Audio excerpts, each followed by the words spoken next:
renoncerons à rien.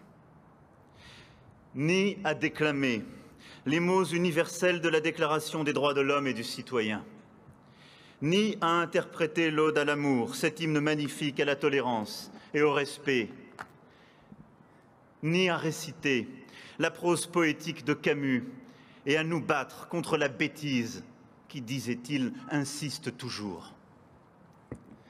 Nous ne renoncerons à rien, surtout pas à rire, surtout pas à chanter, surtout pas à penser, surtout pas à aimer. Nous ne renoncerons pas aux terrasses, aux salles de concert, aux fêtes de soirs d'été.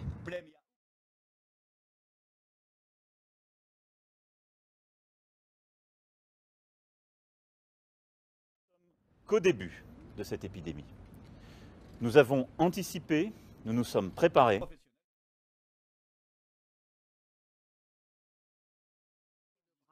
Et pas assez de matériel selon elle.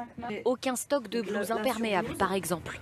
Là, je mets ça en plus pour protéger des projections pendant le soin. C'est un peu du bricolage, oui. Normalement, on devrait avoir des lunettes, mais on n'a pas assez de stock.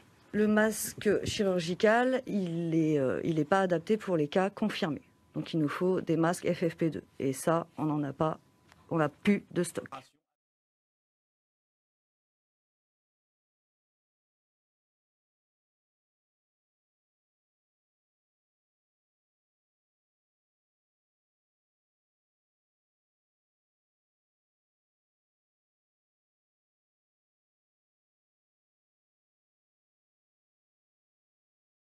Je trouve ça un peu ridicule que tout le monde parle tout le temps de coronavirus alors qu'il y a des problématiques sociales vachement importantes dans le pays en ce moment. En soi, surtout pour nos tranches d'âge à nous, en fait on est assez jeunes, le coronavirus ça ne touche pas tant que ça et on aimerait bien continuer à étudier quoi. Non, les Français ne pourront pas acheter de masques dans les pharmacies parce que ce n'est pas nécessaire quand on n'est pas malade. Beaucoup d'Italiens avec des masques de protection, c'est le b.a.-ba de la protection. Comme en Chine, on met des masques, en France on nous dit toujours que c'est inutile. Peut-être parce qu'on n'en a pas. L'Italie...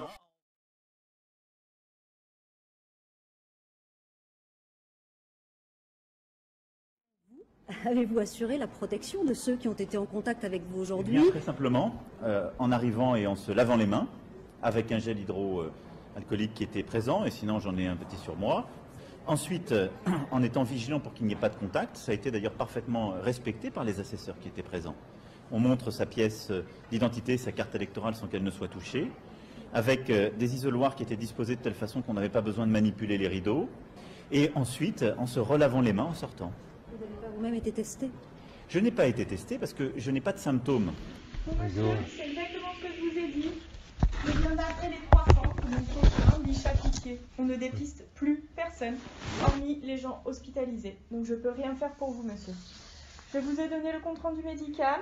Et ça, elle va passer à Paris. D'autres villes, il y a d'autres villes qui dépistent. Mais en tout cas, à Paris, c'est depuis 7 jours. Vous ne faites pas à Paris, ça. C'est pas moi qui décide, monsieur, c'est comme ça. La motivation Parce que pourquoi je vais vous expliquer, c'est simple, c'est pour des raisons économiques. Parce que s'ils s'aperçoivent que tout le monde a le Covid à Paris, et ce qui est le cas, et ben ils sont obligés de mettre Paris en quarantaine et ça leur coûte trop cher. Donc leur décision, c'est de dépister que les gens hospitalisés. Comme ça, ils donnent des faux chiffres à la télévision. Ils nous disent qu'on est en phase 2, alors que nous, dans les hôpitaux, on est déjà en phase 3 parce que ne pas dépister les gens, c'est la phase 3. C'est tout. C'est un problème politique. Une dernière chose. Ça, c'est le Doliprane et les masques. Une dernière chose, docteur. Oui. Et pourquoi les SAMU et les médecins personnels, ils ne savent pas ça? Parce qu'ils sont Parce pas que moi, c'est les courant. SAMU qui m'ont envoyé ici. Je sais. Je suis en train de les appeler, le SAMU, pour leur dire que ça sert à rien qu'ils nous envoient des gens puisqu'on ne vous dépiste pas. Mais vous l'avez dit que vous... Oui. Je viens de les avoir au téléphone, je viens de leur dire. Mais c'est mieux parce que c'est inutile que les personnes viennent ici. Bien sûr. Et en plus, c'est dangereux pour les autres personnes. Je suis désolée, c'est pas contre vous. Merci pour tout. C'est pas moi, c'est le système, c'est de la merde. Merci pour tout. Voilà. Il y a encore quelques heures, beaucoup de nos concitoyens étaient dans les terrasses des cafés, vivaient comme si de rien n'était. Vous avez textoté? J'ai échangé dimanche avec lui parce que le président Macron est venu vendredi au théâtre. C'était bien raisonnable ça? Il voulait aussi donner un indice qu'il fallait continuer à vivre. Macron a dit « La vie continue, il n'y a aucune raison, sauf pour les populations fragilisées, de modifier nos habitudes de sortie. » Le gouvernement annoncera des mesures pour limiter au maximum les rassemblements. Il n'y a aucune raison, sauf pour les populations fragilisées, de modifier nos habitudes de sortie. Nous allons faire passer cette limite au rassemblement de 100 personnes. Lundi matin, le président a arpenté les Champs-Élysées. Je me promène, j'ai le droit. J'ai le droit de me promener. J'invite tous les Français à limiter leurs déplacements au strict nécessaire. Vous avez déclaré que si nous passions au stade 3, eh bien nous ne fermerions pas les écoles d'une façon automatique.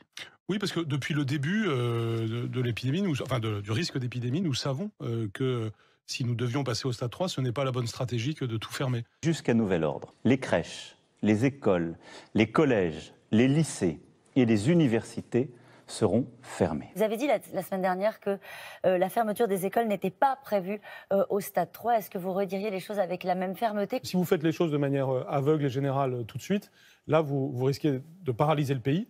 Et en paralysant le pays, vous ne pouvez pas combattre le virus, notamment, vous voyez, si vous êtes une infirmière et que vous élevez un enfant ou plusieurs enfants et que toutes les écoles sont fermées, vous ne pourrez pas aller au travail. Si vous ne pouvez pas aller au travail, vous ne pouvez pas contribuer à soigner. Nous allons aussi organiser un service minimum, par exemple pour les enfants des personnels soignants, de façon à ce qu'ils puissent aller quand même sur leur lieu de travail, justement pour soigner.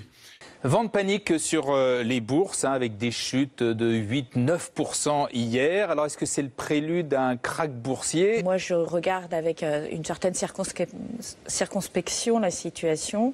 C'est plutôt le moment de faire des bonnes affaires en bourse. La bourse de Paris vient tout simplement de vivre la pire journée de son histoire, moins 12,28% pour l'indice CAC 40. Si on leur donne l'idée que d'aller voter, finalement, ça peut se faire sans risque, et bien alors d'aller dans un marché ou d'aller dans un parc, ça peut aussi se faire sans risque. Et là, si vous voulez, c'est tout, il y a trop de subtilité en la matière, au fond. Il faut savoir que le président de la République, il impressionne tout le monde. Au fond, ils sont tous bluffés. Ce caractère impressionnant du président de la République paralyse le système.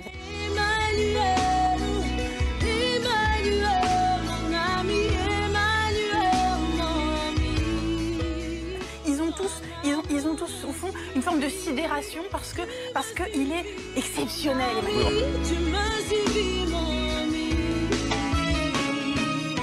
Il fait des erreurs monumentales, bien sûr, mais c'est pas le sujet. C'est dans son tempérament, dans son intelligence, dans la chimie assez exceptionnelle. Le malheur des uns fait le bonheur des autres. Vous pensiez avoir tout lu, tout vu, tout entendu sur le coronavirus. Eh bien, vous vous trompiez. Corona fait partie des tendances les plus recherchées par les utilisateurs de sites pornographiques. Et il faut dire que les sites pornographiques le leur rendent bien. Plus de 200 vidéos pornographiques liées au coronavirus circulent en ce moment sur Internet et notamment sur un site comme Pornhub. Alors qu'elles soient amateurs ou professionnelles, ces vidéos s'inspirent de l'épidémie pour tenter d'appâter l'internaute coquin. Alors on a des vidéos tout à fait étonnantes qui ont pour titre « Le corona ne l'arrêtera pas »,« Sexy coréenne coronavirus »,« Baise en quarantaine »,« Couché pour la dernière fois avec mon ex atteint du corona ». Ok, bon mise à jour scientifique, le coronavirus atteint les poumons mais visiblement il atteint aussi le QI. C'est dangereux d'aller travailler dans des entreprises de plus de 1000 salariés. Non, oui. Ou non. Très bien. Les gens ne vous le pardonneront jamais et ils ont bien raison. Vous êtes des pitres!